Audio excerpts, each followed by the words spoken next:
ఇయాల మిత్రులారా పిసిసి అధ్యక్షుడిగా 4 కోట్ల ప్రజల్ని తెలంగాణ నలుమూలలో తిరిగి ప్రజలని కలిసి ప్రజా సమస్యల మీద కొట్లాడి ప్రజల దగ్గరికి వెళ్ళి అభయ హస్తం ద్వారా 6 గ్యారెంటీలను ప్రజలకు వివరించి తెలంగాణకు పట్టిన చీడ పీడ కేసీఆర్ కుటుంబాన్ని వదిలించాలని ప్రజలకు విజ్ఞప్తి చేస్తే ప్రజలందరూ ఇయాల వాళ్ళను చీత్కరించి ఇయాల కాంగ్రెస్ పార్టీకి పట్టం కట్టిండ్రు.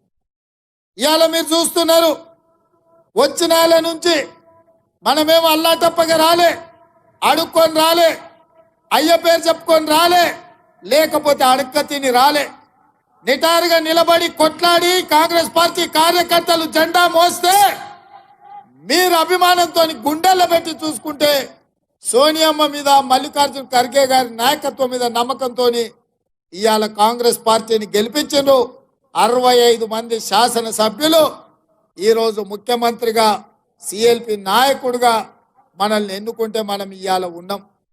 ఇవాళ సంపూర్ణమైన మెజార్టీతో మనం అధికారంలోకి వచ్చినాం. కానీ వాడొకడు వీడొకడు మోపయ్యి అట్లెట్లుంటది, 6 నెలలనే పోతుంది, 3 నెలలనే కూలుతుంది అని అంటారు. నేను అడుగుతున్న మిత్రులారా, అంత మొనగాడేవాడా నీ రాష్ట్రంలో ఉండా మన ప్రభుత్వాన్ని పడగొట్టేటోడు? ఒకవేళ మన ప్రభుత్వాన్ని పడగొట్టాలని ఆలోచన చేస్తే ఈ పక్కనే కూతవేటు దూరంలో ఉన్నది ఫామ్ హౌస్. కాంగ్రెస్ పార్టీ కార్యకర్తలు అనుకుంటే ఫామ్ హౌస్ గోడలు కాదు, ఇటుక పిల్లలు కూడా మిగిలిన బిడ్డ గోతి తీసి పాతి పెడతారు మా కార్యకర్తలు అనుకుంటే. ఇవాళ మేము మంచోళ్ళం మర్యాదస్తులం కాబట్టి ఇంకా మీరు బజార్లో తిరుగుతుండ్రు, శాసనసభకు వచ్చి ఇవాళ అసెంబ్లీలో మాట్లాడుతున్నారు. ఈ వీడియో నచ్చితే లైక్ చేయండి, షేర్ చేయండి, సబ్స్క్రైబ్ చేయడం మాత్రం మర్చిపోకండి.